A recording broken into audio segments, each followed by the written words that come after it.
Friends, welcome back to my channel. ಎಲ್ಲರೂ ಹೇಗಿದ್ದೀರಾ? ಚೆನ್ನಾಗಿದ್ದೀರಾ ಅಂದ್ಕೊಂಡಿದ್ದೀನಿ. ನಾನು ಸಹ ಚೆನ್ನಾಗಿದ್ದೀನಿ.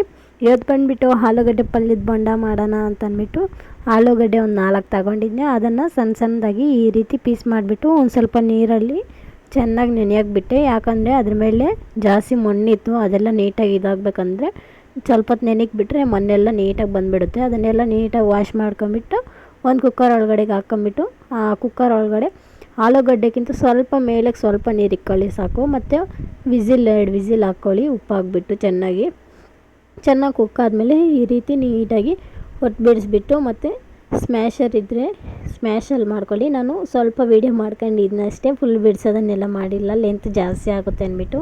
ನಿಮ್ಮ ಹತ್ರ ಸ್ಮ್ಯಾಶರ್ ಇಲ್ಲ ಅಂದ್ರೂ ಸಹ ಕೈಯಲ್ಲಿ ಚೆನ್ನಾಗಿ ಕಿವುಚ್ಕೊಂಬಿಡಿ. ಮತ್ತು ಬಂದುಬಿಟ್ಟು ಒಂದು ಬಾಣಲಿಗೆ ಒಂದು ಸ್ವಲ್ಪ ಎಣ್ಣೆ, ಸಾಸಿವೆ, ಕಡಲೆಬೇಳೆ ಹಾಕಿ ಚೆನ್ನಾಗಿ ಫ್ರೈ ಮಾಡ್ಕೊಳ್ಳೋಣ. ಗೋಲ್ಡನ್ ಕಲರ್ ಬರೋ ತನಕ ಕಡಲೆಬೇಳೆನ ಚೆನ್ನಾಗಿ ಫ್ರೈ ಮಾಡ್ಕೊಂಡ್ಬಿಟ್ಟು ಈರುಳ್ಳಿ ಮತ್ತು ಹಸಿಮೆಣ್ಸಿನ್ಕಾಯಿ ಹಾಕ್ಕೊಂಡು ಚೆನ್ನಾಗಿ ಫ್ರೈ ಆಗಬೇಕು. ನಾವು ವೀಡಿಯೋದಲ್ಲಿ ತೋರಿಸ್ನಲ್ವ ಆ ಥರ ಗೋಲ್ಡನ್ ಕಲರ್ ಬಂದರೆ ಸಾಕು. ಹಣ ತನಕ ಸಹ ಚೆನ್ನಾಗಿ ಫ್ರೈ ಮಾಡ್ಕೋಬೇಕು. ಆಗ ಚೆನ್ನಾಗಿ ಫ್ರೈ ಆದರೆ ಕ್ರಿಸ್ಪಿಯಾಗಿ ತಿನ್ನೋಕ್ಕೂ ಸಹ ಚೆನ್ನಾಗಿರುತ್ತೆ. ಇದಕ್ಕೆ ಒಂದು ಸ್ವಲ್ಪ ಉಪ್ಪು ಹಾಕ್ಕೊಂಡು ಚೆನ್ನಾಗಿ ಫ್ರೈ ಮಾಡ್ಕೋಬೇಕು. ಕರಿಬೇವು ಹಾಕ್ಕೊಂಡೆ. ಈಗ ಅದನ್ನು ಸ್ವಲ್ಪ ಚೆನ್ನಾಗಿ ಫ್ರೈ ಮಾಡ್ತಿದ್ನಿ.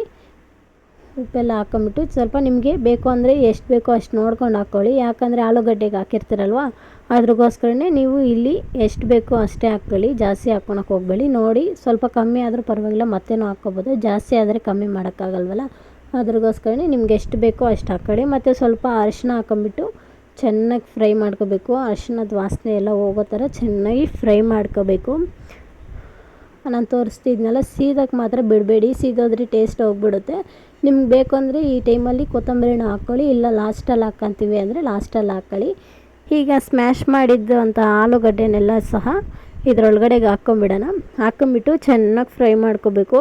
ಅರಿಶಿನ, ಈರುಳ್ಳಿ, ಹಸಿಮೆಣ್ಸಿನ್ಕಾಯಿ ಎಲ್ಲ ಇದಕ್ಕೆ ಮಿಕ್ಸ್ ಆಗಬೇಕು. ಖಾರ ಎಲ್ಲ ಗೊತ್ತಾಗಬೇಕಲ್ವ, ಎಲ್ಲ ಚೆನ್ನಾಗಿ ಫ್ರೈ ಮಾಡ್ಕೊಂಬಿಡೋಣ. ಫುಲ್ ಮಿಕ್ಸ್ ಆಗಬೇಕು. ಎಣ್ಣೆ ಕಮ್ಮಿ ಆಗಿತ್ತು, ಅದ್ರಗೋಸ್ಕರನೇ ಎಣ್ಣೆ ಸ್ವಲ್ಪ ಹಾಕ್ಕೊಂಡು ಫ್ರೈ ಮಾಡ್ಕೊಂಡೆ. ಈಗ ಒಂದು ಸ್ವಲ್ಪ ಕೊತ್ತಂಬರಿ ಹಾಕ್ಕೊಂಬಿಟ್ಟು ಚೆನ್ನಾಗಿ ಮಿಕ್ಸ್ ಮಾಡ್ಕೊಂಬಿಟ್ರೆ ಆಗೋಯ್ತು. ಪಲ್ಯ ರೆಡಿಯಾಗಿರುತ್ತೆ. ಸೂಪರಾಗಿರುತ್ತೆ ಪಲ್ಯ ಮಾತ್ರ. ಪಲ್ಯ ಯಾರ್ಯಾರಿಗೆ ಇಷ್ಟ, ಬರೀ ಪಲ್ಯ ಇಲ್ಲಾಂದರೆ ಪಲ್ಯದ ಬೋಂಡ ಇಷ್ಟ ಅಂದ್ಬಿಟ್ಟು ಕಾಮೆಂಟ್ ಮಾಡಿ. ಈಗ ಪಲ್ಯ ರೆಡಿಯಾಗಿದೆ, ನೋಡ್ತಿರ್ಬೋದು ಎಷ್ಟು ಚೆನ್ನಾಗಿದೆ ಅಂದ್ಬಿಟ್ಟು. ಸೀದಿರ ಮಾಡ್ಕೊಳ್ಳಿ, ತುಂಬ ಟೇಸ್ಟಿಯಾಗಿರುತ್ತೆ. ಮತ್ತು ಬಂದುಬಿಟ್ಟು ಈಗ ಕಲ್ಲೆ ಹಸಿಟ್ಟನ್ನ ಕಳ್ಸ್ಕೊಳ್ಳೋಣ. ಇದಕ್ಕೆ ಬಂದುಬಿಟ್ಟು ಒಂದು ಬಟ್ಲೊಳಗಡೆ ಕಲ್ಲೆ ಹಸಿಟ್ಟು ಹಾಕ್ಕೊತಾ ಇದ್ದೀನಿ. ನಿಮಗೆ ಎಷ್ಟು ಬೇಕೋ ನೋಡ್ಕೊಂಡು ಹಾಕ್ಕೊಳ್ಳಿ, ವೇಸ್ಟ್ ಮಾಡೋಕ್ಕೆ ಹೋಗ್ಬೇಡಿ. ಯಾಕಂದರೆ ಸ್ವಲ್ಪ ಜನಕ್ಕೆ ಅಂದಾಜು ಗೊತ್ತಾಗಲ್ವಲ್ಲ, ಜಾಸ್ತಿ ಹಾಕ್ಕೊಂಬಿಡ್ತಾರೆ. ಮತ್ತು ಮಿಕ್ಕಿದ್ರೂ ಸಹ ಅದನ್ನೇನು ಮಾಡಿದ್ರೆ ಅಂದರೆ ಒಂದು ಸ್ವಲ್ಪ ಈರುಳ್ಳಿ ಕೊಯ್ದಾಕ್ಬಿಟ್ಟು ಬೋಂಡ ರೀತಿ ಮಾಡ್ಕೊಂಬಿಡಿ, ತುಂಬ ಟೇಸ್ಟಿಯಾಗಿರುತ್ತೆ. ಮತ್ತು ಬಂದುಬಿಟ್ಟು ಇದಕ್ಕೆ ಉಪ್ಪು, ಖಾರ ಮತ್ತು ಗರಂ ಮಸಾಲ ಪುಡಿ ಸ್ವಲ್ಪ ಹಾಕ್ಬಿಟ್ಟು ನೀಟಾಗಿ ಮಿಕ್ಸ್ ಮಾಡ್ಕೊತಾ ಇದ್ದೀನಿ. ಈ ರೀತಿ ಮಿಕ್ಸ್ ಮಾಡ್ಕೊಂಬಿಟ್ರೆ ಫಸ್ಟಲ್ಲೇ ಉಂಟಿಲಿ ಕಟ್ಟಲ್ಲ, ಖಾರದ ಪುಡಿ ಎಲ್ಲ ಹತ್ರನೂ ಸ್ಪ್ರೆಡ್ ಆಗುತ್ತೆ, ಉಪ್ಪು ಖಾರ ಎಲ್ಲನೂ ಸಹ. ನಾವು ವಿಡಿಯೋದಲ್ಲಿ ತೋರಿಸ್ತಿದ್ನಲ್ವ, ಈ ವಿಡಿಯೋದಲ್ಲಿ ಅದೇ ರೀತಿಯೇ ನೀವು ಸ್ವಲ್ಪನೇ ನೀರು ಹಾಕ್ಕೊಂಡು ಫುಲ್ಲು ನೀಟಾಗಿ ಮಿಕ್ಸ್ ಮಾಡ್ಕೊಳ್ಳಿ. ಗಡ್ಡೆಗಳಿಲ್ದಿರ ಮಿಕ್ಸ್ ಮಾಡ್ಕೊಳ್ಳಿ, ತುಂಬ ಚೆನ್ನಾಗಿರುತ್ತೆ. ಗಡ್ಡೆ ಇಲ್ದಿರ ಮಿಕ್ಸ್ ಮಾಡ್ಕೋಬೇಕು ಅಲ್ವಾ, ಇಲ್ಲಾಂದರೆ ಮಿಕ್ಸ್ ಮಾಡಿದೆ ಹಂಗೆ ಮಾಡಿದ್ರಾಗ ಗಡ್ಡೆಗಳು ಇರುತ್ತೆ, ಟೇಸ್ಟ್ ಅಂತೂ ಚೆನ್ನಾಗಿರೋಲ್ಲ. ಸ್ವಲ್ಪ ನೋಡಿಕೊಂಡು ನೀಟಾಗಿ ಕಲಿಸ್ಕೊಳ್ಳಿ.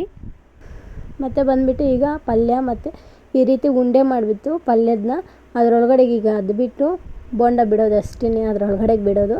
ಚೆನ್ನಾಗಿ ಕಾದ್ಮೇಲೆ ಬಿಡಿ ಎಣ್ಣೆ, ತುಂಬ ಟೇಸ್ಟಿಯಾಗಿ ಮತ್ತು ಬೇಗ ಆಗುತ್ತೆ, ಚೆನ್ನಾಗಿರುತ್ತೆ. ಇಲ್ಲಾಂದರೆ ಬಾಣಲಿಗೆ ಹಸಿ ಅಂಟ್ಕೊಂಬಿಡುತ್ತೆ ಸ್ವಲ್ಪ. ಇಷ್ಟೇ ಫ್ರೆಂಡ್ಸ್, ಸಿಂಪಲ್ಲಾಗಿ ಮತ್ತು ಮನೆಯಲ್ಲಿ ಈಸಿಯಾಗಿ ಈ ಮಳೆ ಬೀಳೋದಲ್ಲಿ, ಮಳೆ ಏನಾನ ಬೀಳ್ತಾ ಇದ್ದರೆ ಈ ಥರದ್ರಲ್ಲೆಲ್ಲ ತುಂಬ ಟೇಸ್ಟಿಯಾಗಿರುತ್ತೆ. ಇದನ್ನು ಒಮ್ಮೆ ಟ್ರೈ ಮಾಡಿ ನೋಡಿ, ನಿಮಗೆ ಇಷ್ಟ ಆಗುತ್ತೆ. ಈ ಆಲೂಗಡ್ಡೆ ಪಲ್ಯದ ಬೋಂಡ ಅಂತೂ ತುಂಬ ಟೇಸ್ಟಿಯಾಗಿರುತ್ತೆ. ಓಕೆ ಫ್ರೆಂಡ್ಸ್, ನನ್ನ ವಿಡಿಯೋ ಇಷ್ಟ ಆಗಿದ್ರೆ ಲೈಕ್ ಮಾಡಿ, ಶೇರ್ ಮಾಡಿ, ಸಬ್ಸ್ಕ್ರೈಬ್ ಮಾಡೋದನ್ನು ಮಾತ್ರ ಮರಿಬೇಡಿ. ನೆಕ್ಸ್ಟ್ ವಿಡಿಯೋದಲ್ಲಿ ಸಿಗೋಣ. ಬಾಯ್ ಬಾಯ್.